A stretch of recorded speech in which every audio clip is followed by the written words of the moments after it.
갈라디아서 3장 10절에서 14절 말씀.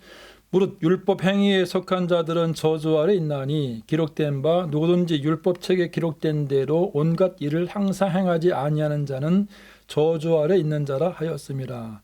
또 하나님 앞에서 아무나 율법으로 말미암아 어렵게 되지 못할 것이 분명하니 이는 의인이 믿음으로 살리라 하였음이니라. 율법은 믿음에서 난 것이 아니라 이를 행하는 자는 그 가운데서 살리라 하였느니라. 그리스도께서 우리를 위하여 저주를 받은 바 되사 율법의 저주에서 우리를 속량하셨으니 기록된 바 나무에 달린 자마다 저주 아래 있는 자라 하였음이라. 이는 그리스도 예수 안에서 아브라함의 복이 이방인에게 미치게 하고 또 우리로 하여금 믿음으로 말미암아 성령의 약속을 받게 하려 함이니라. 아멘. 할렐루야. 네, 오늘 말씀을 통해서 하나님께서 말씀하시는 내용을 보면 의인이 믿음으로 말미암아 살리라고 말씀하고 있는데, 많은 사람들이 율법의 저주 아래서 많은 사람들이 율법의 저주 아래 놓여져 있는 것을 말씀하면서 13절 말씀 속에 보니까 그리스도께서 우리를 위하여 저주를 받으셨다. 예수님께서 이 땅에 오신 것은 하나님 성부, 성자, 성령 하나님 가운데 성자 하나님이셨던 예수님께서 우리를 구원하시고 또 이 땅에 한 나라 서단의 마귀에게 사로잡혀서 죄 속에서 죄를 짓게 되고 그 죄로 인해서 죽음, 사망에 이르게 되어지는 인생들을, 하나님과 관계에서 끊어진 그 인생들을 하나님과 관계를 회복시키시고 하나님 형상을 회복시키셔서 하나님 나라를 우리에게 주시기 위하고 상속받게 하시기 위하고 우리 하나님의 생명의 통치를 받으며 의의 길을 가고 거룩한 길을 걸어가서 그 영광에 참여시키기 위해서 주님이 이 땅에 오신 것이죠. 그런데 이스라엘 백성들은 구약의 말씀들을 모세의 율법을 통해서 그들이 이제 배우고 어렸을 때부터 배우고 양육을 받게 되어지는데, 그럼 신명기 21장 23절 말씀 속에 보게 되어지면 나무에 달린 자마다 저주 아래 있는 자다라는 말씀을 통해서 예수님께서 이제 모세와 예수님 사이는 약 1500년 강의 어떤 간격이 있는데, 모세의 그때 받아진 그 말씀을 이스라엘 백성들이 와서 예수님이 많은 일들을 행하셨죠. 천국복음을 전파하시고 또 가르치시고 약한 자와 병든 자들을 고쳐주셨는데, 그리고 하나님 나라 천국복음을 전하셨는데, 그래도 불구하고 하나님이 주시는 그 모든 것들 통해서 그들이 영의 눈이 열려지지 않는 가운데에서 심지어는 대제사장은 하나님의 정소에 들어가서 하나님 앞에 민족의 죄를 대속받는 그런 일을 행하는, 참으로 중요한 일을 행하는, 하나님을 가장 잘 섬기는 사람이라 할 수 있는데 불구하고 오히려 대제사장이 또 제사장들이, 서기관들이, 율법사들이 예수님을 핍박하는 자리에까지 가게 되어지고 예수님을 죽이는 자리까지 가게 됐던 것은 바로 그들이 마지막 영의 눈이 가려졌기 때문이라는 것이죠. 왜냐하면, 그런데 그들은 그들의 말씀대로 보니까 나무에 달린 자가 저주 아래 있다는 말씀과 같이 예수님께서 죽으시는 일을 통해 가지고 예수님이 하나님 거짓된 메시아라고 그들은 생각한 거죠. 거짓된 메시아로, 그들이 종말의 메시아로서 자기를 구원하고 이스라엘 백성들을 구원할 자라고 믿는 것이 아니고 나무에 달려 죽었기 때문에 그는 저주받은 거라고 생각한 거예요. 그러니까 이 사도 바울도 하나님 예수님을 부활의 주님 만나기 전에 그는 예수님은 말씀에 비춰보게 되어지면 신명기 21장 23절 말씀을 이루신 거기 때문에 그 예수님은 저 나셋 동생 활동하시다가 예루살렘에 와셔서 죽으신 그 예수님은 그냥 거짓된 메시아라고 그는 생각하고 그렇게 인식했던 거예요.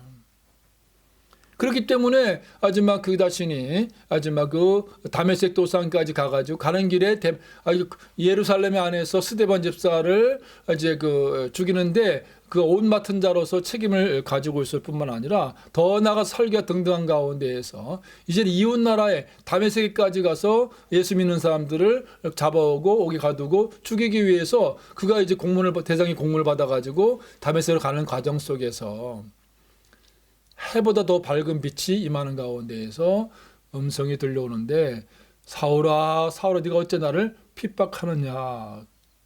뉘시 오니까 네가 핍박하는 예수다 하고 했을 때 깜짝 놀라게 되는 거죠. 죽어서 이제는 다 하지. 그런데 나중에 소문에 의하면은 3일만 부활했다는 그런 소문들이 있다 손치더라도 그 사울이라고 하는 이 청년은 믿지 않았어요. 예수님이 부활하신 것을 그가 이제 만나진 가운데 거기서 음성을 듣게 되어졌을 때 어떻게 되었습니까? 그때부터 이 사울이라고 하는 청년, 바울이라는 이름은 이제 로마식 이름이고 사울이라는 이름은 이제 시브리 이스라엘 이름인데, 그 사울인 이 바울은 그때부터 예수님을 부활의 주를 만난 이후부터 그가 어떤 변화가 생기기 시작한 거죠. 전혀 다른 길을 걸어가게 되었어요. 성경 전체에서 예수님 말고 인간, 사람이 가지고 있는 인간의 모습까지 가장 온전하게 예수를 만난 이후에 가장 온전한 모습으로 하나님 앞에 가장 충성되게 행했던 그런 신앙의 위인이라면 누구나 정말 사도 바울을 얘기할 거예요. 그래서 많은 사람들이 사도 바울을 본받기 위해서 바울, 자기 이름을 놔두고, 원래 이름을 놔두고 바울이라고 이름, 아마 이름을 가장 개명하고 바꾼 것 중에서 가장 많은 이름이 있다면 그것은 바울일 거예요. 근데 바울은 정말 우리가 봐도 본받을 만한 인물이고 신앙의 믿음의 선진일 뿐만 아니라 훌륭한 영적인 일꾼이었어요. 근데 그 바울이 이렇게 변화되는 데 있어서 그 오늘 말씀 속에 보니까는 신명기 21장 23절의 말씀을 성취된 것으로 그는 알고 있었는데, 그가 부활의 주를 만난 이후에 인식의 전환, 어떤 지각이 열려지는 가운데에서 깨달음이 왔는데, 그 깨달음이 무엇이냐면은 예수님께서 자기 죄 때문에 죽으신 것이 아니고 우리를 위해서, 유대인과 이방인 우리를 위해서 저주를 받은 것이다 하는 거예요. 이방인뿐, 유대인들뿐, 하나님 택함 받았던 유대인들뿐만 아니라 이방인이 아닌 오늘 말씀 속에 갈라디아 교회 성도이든 에베소 성도이든 고린도 교회 성도이든 이방인들 전체를 포함해서 우리를 구원하기 위해서 저주를 받으신 것이라는 것을, 그 깨달음이 성령께서 그를 밝히 비춰줬기 때문에, 조명하여 주셨기 때문에 사도 바울은 큰 변화가 생긴 거죠. 그러니까 동쪽으로 향하다가 완전히 또 바꿔서 서쪽으로 가는 것처럼 완전히 방향을 전환이 되는데, 그 인식의 전환이 온 것이 바로 하나님의 성령께서 그런 사도 바울에 그런 깨달음을 준 거죠. 그는 율법에 정통한 자였습니다. 가말리엘의 문화생으로서 그는 뛰어난 사람이었습니다. 율법이 흠이 없는 사람이었어요. 그런데 그 자신이 어떤 변화가 생겼을 때 예수님이 자기 죄를 위해서 죽으신 것이 아니고, 로마서 5장과 6장 말씀 보니까는 하나님께서 인생들의 율법 아래 그들이 저주받아지고, 율법의 저주란 말은 무슨 말씀이에요? 율법을 어긴 데 대한 하나님의 진노가 따랐단 말이에요. 율법을 어겼을 때는 그 어떤 말씀, 10계명의 말씀, 10마디의 그 말씀들의 교훈을 단 한 가지라도 어기게 되어지면 인생은 그 죄값으로 죽음에 이르는 것입니다. 세상의 법은 사람을 죽인 자는 형법 250조 위에서 사형, 무기, 5년 이상의 징역에 처한다 이렇게 되어 있거든요. 그런데 절도죄를 범했거나 사기죄를 범했거나 이렇게 무슨 남의 물건을 이렇게 떨어뜨린 거를 이렇게 유실물을 습득했거나 그런 죄는 세상에서, 나라에서, 국가에서는 그 형량이라는 게 있어가지고 죄의 무게만큼 형벌을 가하기 때문에 다 무조건 사형이 아니고 사형에 처하는 사람도 있고, 무기징역에 처하는 사람도 있고, 또는 금고 또는 벌금에 처하는 사람도 있고, 이렇게 모든 것이 다 층이 나눠져 있고, 나름대로 어떤 그런 아주 중과 경중이 나눠지는 가운데에서 가벼운 사람 가볍게, 무거운 사람 무겁게 처벌해 주는 것이 세상의 법이에요. 근데 하나님 말씀은 로마서 1장 말씀 속에 보니까 어떻게 되어 있습니까? 다 사형에 해당한다라고 말씀. 그것이 세상 법과 다른 것. 작은 죄를 범했던, 우리가 보기에 큰 죄를 범했던 다 하나님께는 다 죄를 범한 사람들의 그 값은 뭐냐? 그것은 사형, 죽음에 이르는 것이다 하는 것입니다. 그것이 세상과 다른 법이에요. 그래서 우리는 나는 조금 범했는데 그런 말이 안 통하는 거예요. 하나님께는. 이 사도 바울이 예수를 만난 다음에, 부활의 주를 만난 다음에 그가 인식의 변화가 생겼을 때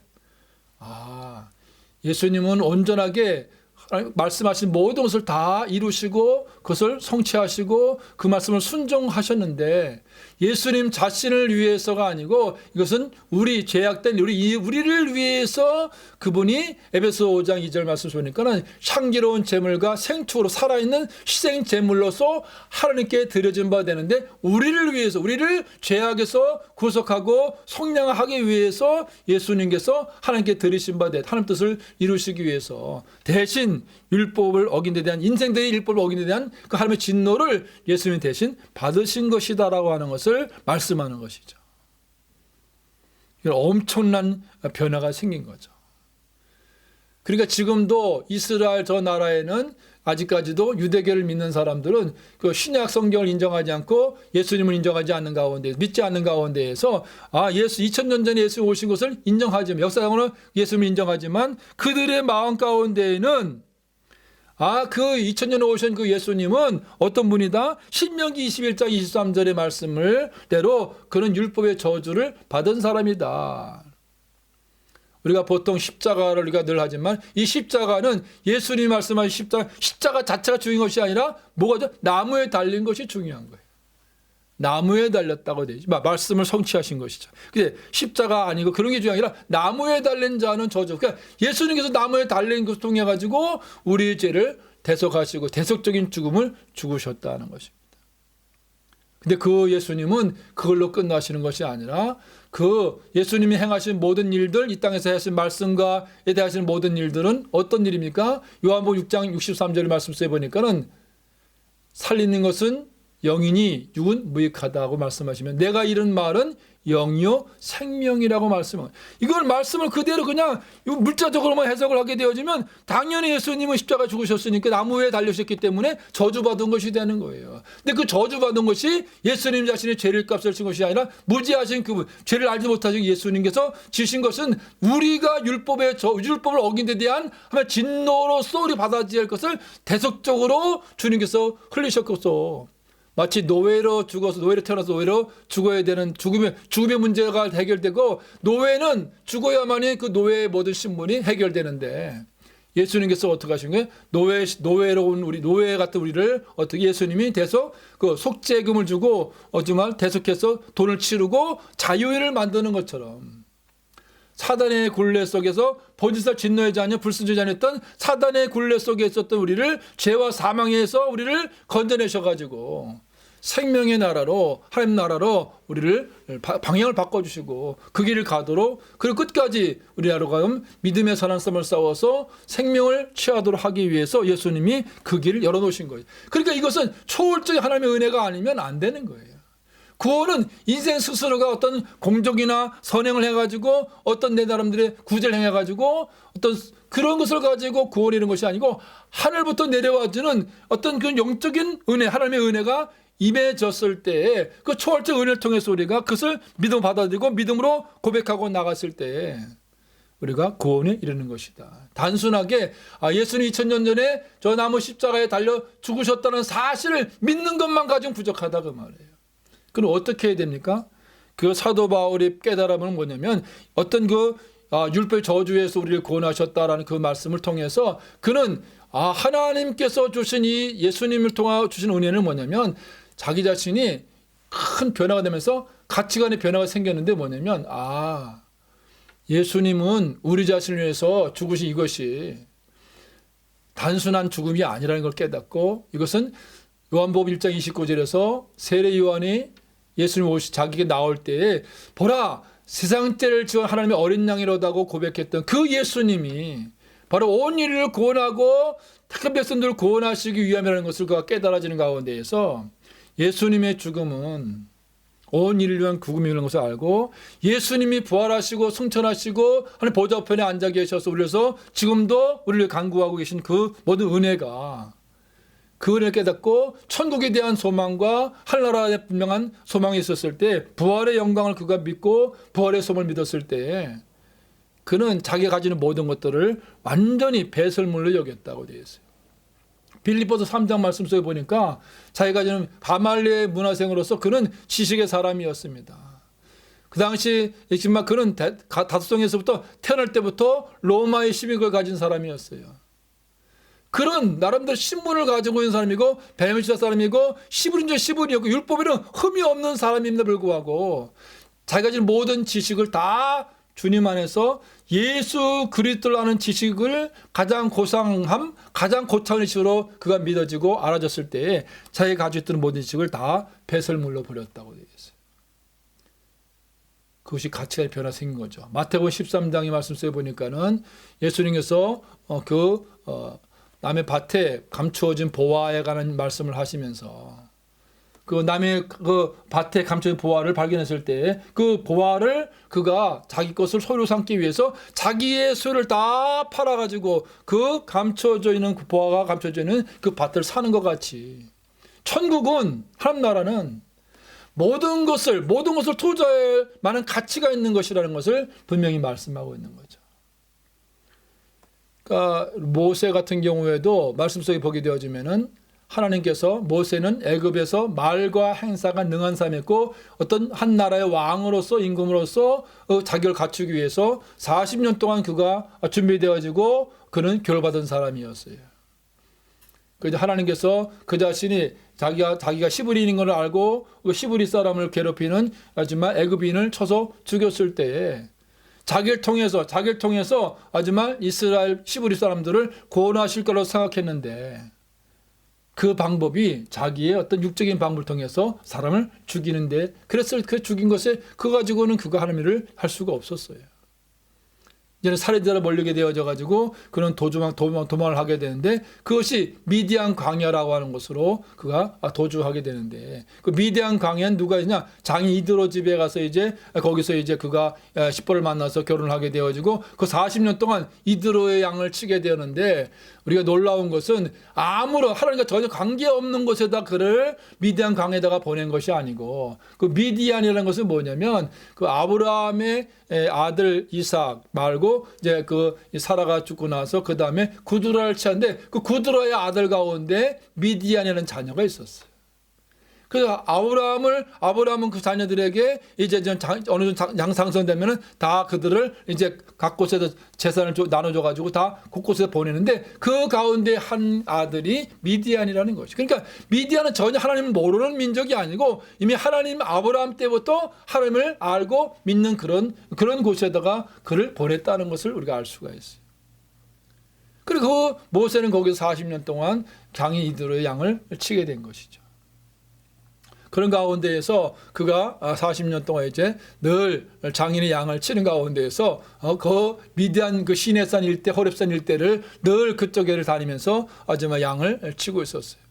나이 80이 되었을 때 하나님께서 모세를 불렀을 때 40대 그렇게 한참 막 혈기왕성하고 아주 막 그 뭐든지 할 수 있을 때 그때 부르신 것이 아니고 나중에 주님이 이제 80이 돼서 불렀을 때는 저는 입이 둔하고 혀가 뻣뻣하다고 말하면서 하나님 앞에 나 같은 사람은 할 수 없습니다 하고 주님께서 그에게 말씀하실 때 자기는 부족한 사람인 것을 그가 깨닫게 되어지면서 주님께서 말씀하시죠. 너가 선 곳은 거룩한 땅이니 거룩한 곳이니 신발을 벗어라. 신발을 벗으라는 얘기는 너의 가지고 있는 소유권, 권리를 포기하라는 얘기입니다. 기득권을 포기하라는 얘기입니다.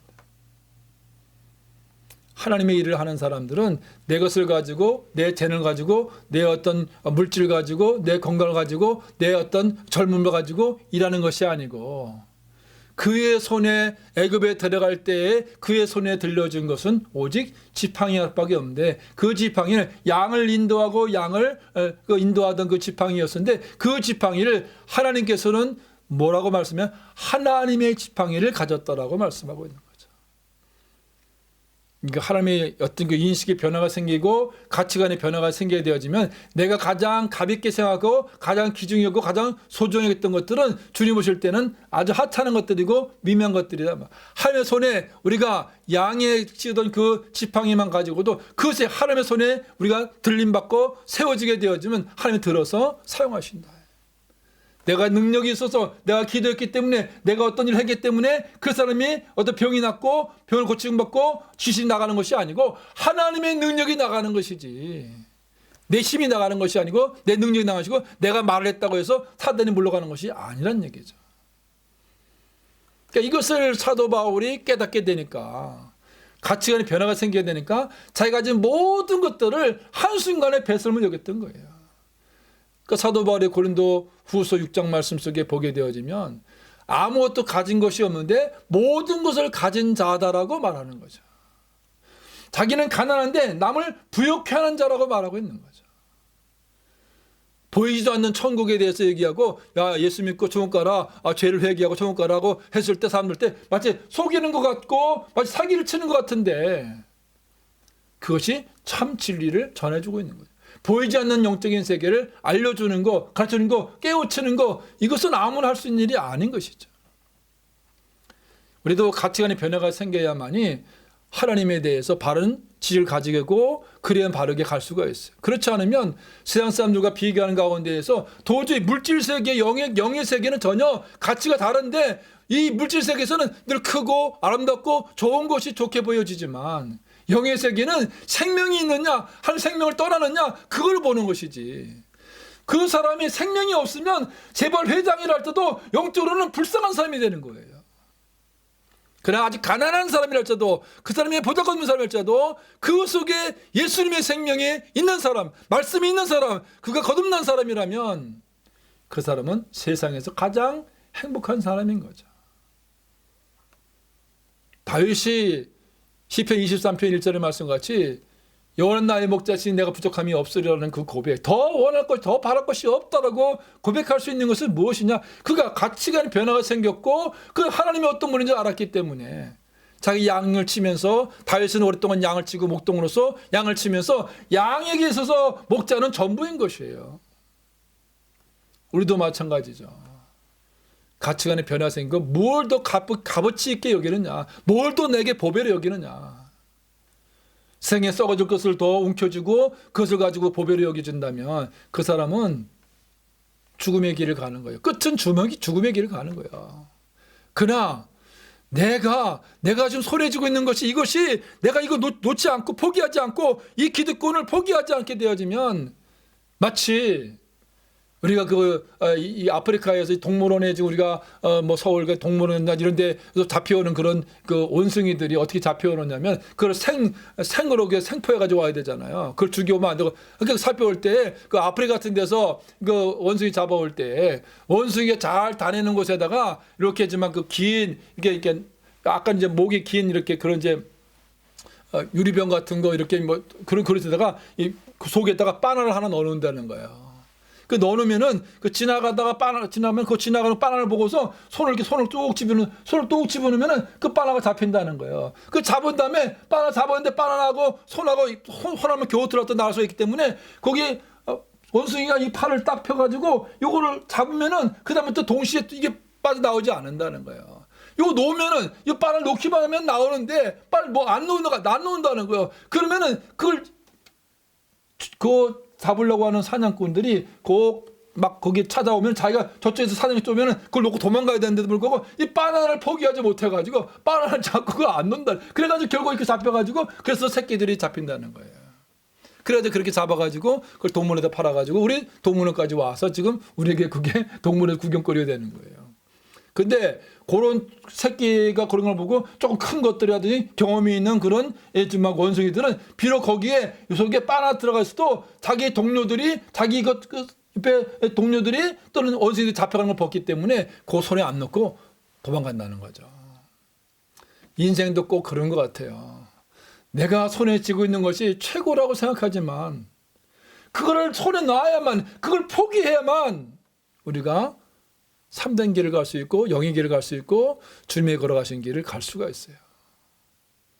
하다못해 슈퍼에서 우리가 애들 데리고 이렇게 슈퍼 같은 데 가서 물건을 사려고 집에 갔다가 나올 때면은 그 어린아이들 그 옆에 이렇게 어린아이들 이렇게 보면 그 손에다가 이제 엄마가 이제 뭐 어떤 이제 뭐 하나 이제 조금 손에 쥐는 어떤 물건을 하나 쥐고 맛있는 과자나 지어주게 되지만 지어주고 나와 이제 계산할 때 놓으면 계산대 놓을 때 그걸 계산대에다가 계산을 해야만이 손에서 내려놔 가지고 계산대 손을 내려놔야만이 그것이 내 것이 되고 내 소유가 되는데 그거를 막 계산대 안 넣고 그 뺏길까봐 그 엄마가 야 그 손 내놔 그거 지금 계산해야 돼도 그걸 손에서 안 쥐고서 안 내려놔요. 그걸 내려놔가지고 계산을 치러야만이 그래 그다음부터 내가 마음껏 내가 입에서 들어갈 수 있고 내가 먹을 수가 있는데 우리가 어떤 것을 내가 손에 쥐으면 내 것이 전부인 줄 알고 우리가 포기하지 않는 그런 우리가 연약한 모습을 가지고 있는 거죠. 그러나 가치관의 변화가 생기게 되어지면 하나님이 나의 모든 것인 것을 알게 되었을 때 나의 인생의 주인 참된 주인인 것을 나의 모든 것에 임금이 되시고 왕이 되신 것을 우리가 믿었을 때에는 그분의 보호 아래 그분의 양육 아래 그분의 어떤 우리가 말씀 안에 우리가 살아갈 때는 가장 안전한 길을 걸어가는 것이죠. 물론 그렇다고 해서 고난이 없는 게 아니고 어려움을 당하지 않는 것이 아니지만 하나님이 늘 그때마다 우리에게 있어서 길을 열어주시고 길을 안내하시는 가운데에서 보호하시고 인도하심을 우리가 받아지는 것이에요. 그러니까 가치관의 변화가 생기는 게 이 무엇보다도 참 중요한 말씀이에요. 그리고 가치관의 변화가 생긴 사람들은 목적지가 분명하기 때문에 천국이라는 목표가 분명하기 때문에 삶의 변화가 생기는 거예요. 그러니까 교회를 드나들긴 하는데 예수를 믿는다고 하는데 아직까지도 어떤 그 인식의 변화가 생기지 않고 가치의 변화가 생기지 않은 사람들은 늘 양다리를 걸칠 수밖에 없는 거예요. 그러나 분명한 변화가 생긴 사람들은 영적인 변화가 생기는 사람들은 하나님을 포기해야만이 하나님을 얻을 수 있다는 것을 분명히 깨닫게 되는 거예요. 우리가 이 말씀을 통해서 사도 바울이 갈라디아 교회 성도들에게 안타까워하고 탄식하는 이유가 뭐냐면 너희가 그리스도를 믿는 믿음을 가지고 구원이 이르는 것인데 이제 와서 다시 어찌해서 할례를 받아야 구원받는다고 하느냐. 그것은 다시 성령을 시작했다가 육체로 맞춰지는 일이다라고 탄식하는 거예요. 성령으로 인도받은 사람은 성령으로 하여금하고 성령으로 맞춰져야 되듯이 육체의 소를 따라 다시 과거 옛사람으로 돌아가면 안 된다고 하는 것을 말씀하면서 그럴 때 형상을 온전히 이룰 때까지 내가 다시 너를 위해서 해산하는 수고를 아기를 낳는 수고처럼 해산하는 수고를 내가 한다라고 하면서 안타까워하고 있는 것이에요. 우리 자신의 모습 가운데 우리가 알고 있는 이 지식이 그냥 세상 사람들이 가지는 지식이 아니라 성령으로 행해야만이 되는 거예요. 성령의 조명을 받아야만이 우리가 똑같은 예수님이 십자가에 죽으신 걸 보고도 이게 내 예수님 자신이 아니라 우리를 위해서 저주를 받았다라고 이 믿어지는 자체가 이게 영적인 변화고 성령의 조명이 있었고 성령이 밝게 비춰주기 때문에 이게 가능한 것이란 말이에요. 그러니까 성경 읽을 때에도 그냥 단순히 우리가 그냥 세상 책들을 읽으면 안 되고 성령의 조명을 통해서 말씀을 읽어갈 때에 하나님께서 우리에게 영의 눈을 열어주시고 깨닫게 해주시고 영의 세계를 열어주는 거예요.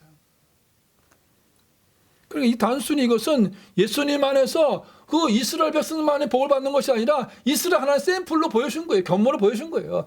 열방의 어떤 하나의 빛으로서 이 저렇게 하나님을 섬겼을 때 잘생기면은 복을 받고 하나님을 섬기지 않고 그 언약 바깥으로 나가고 하나님 바깥으로 나가면 소망이 없게 되어지고 빼앗기고 잃어버리고 나중에는 어마어마한 나라에 큰 위기가 온다는 것을 주님이 이스라엘 역사를 통해서 우리에게 하나님이 어떤 분인지를 가르쳐 주시는 것이란 말이에요.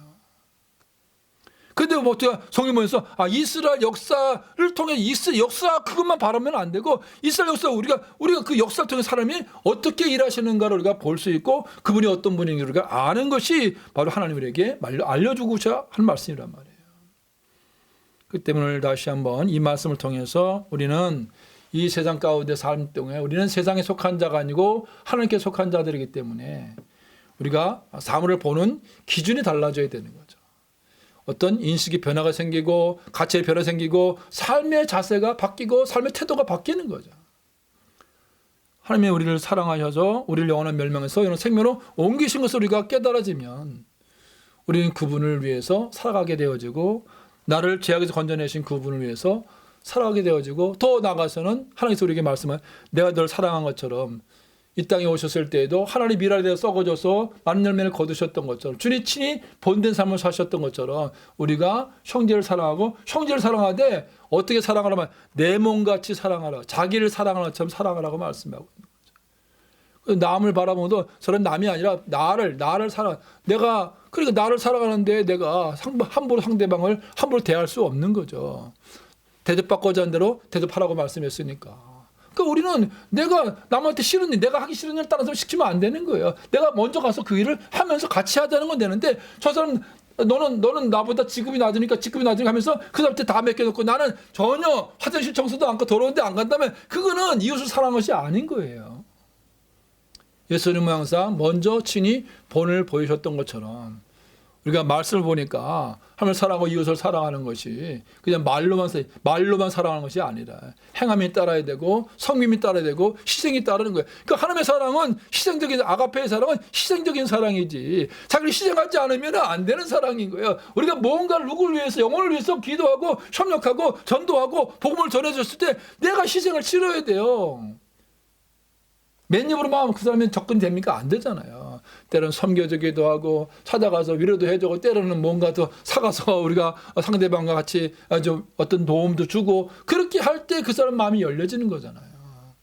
그 인간적인 방법이 아닌 거예요. 그 영혼을 사랑하는 마음 때문에 그렇게 하는 것이잖아요.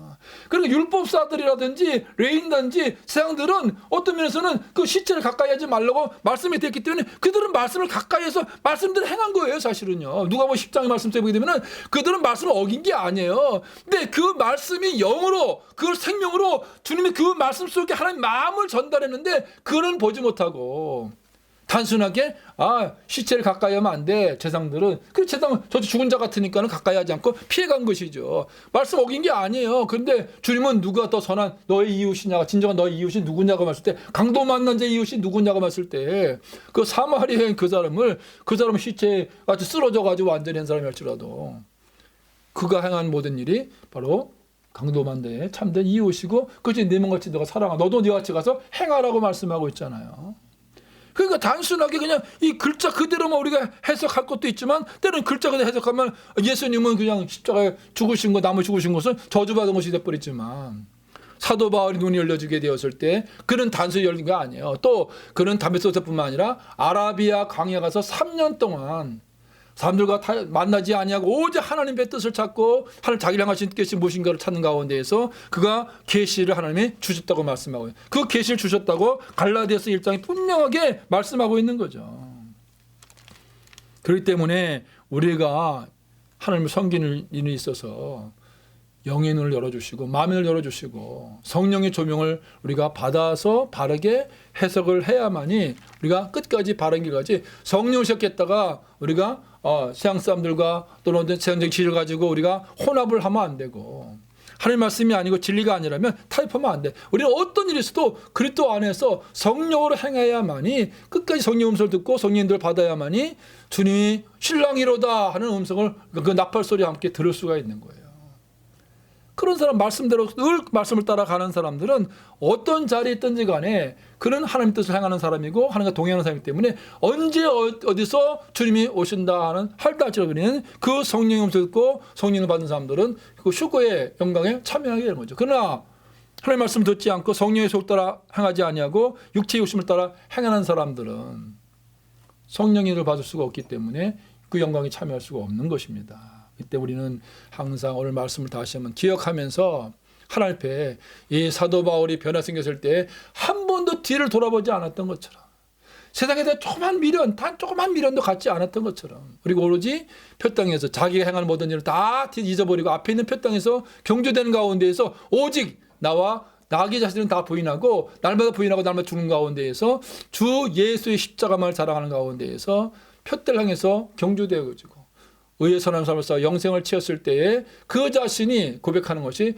내게 지금 의의 면을 예비되어 있고 나뿐만 아니라 주의 나타남을 삼는 모든 사람들 동일하게 그 의의 면이 예비되어 있다는 고백을 하는 것을 보면 사도 바울은 정말 오로지 주님 앞에만 영광 돌렸던 사람이었습니다. 우리 자신들도 스스로 나 이만하면 됐어 스스로 속는 자가 되지 말고 항상 하나님의 말씀에 자기를 비춰보는 거지. 말씀은 그냥 글자 그대로가 아니라 말씀 앞에 있는 것은 바로 하나님 앞에 내가 있는 것이고 하나님 앞에서 내가 어떤 삶을 살아갈 때에 그 삶의 자리에서 빛과 소금의 삶을 통해서 영광을 돌리고 하나님과 늘 동행하다가 주님 앞에 우리가 세워지는 귀한 은혜를 받으시기를 주로 축원합니다. 기도하겠습니다.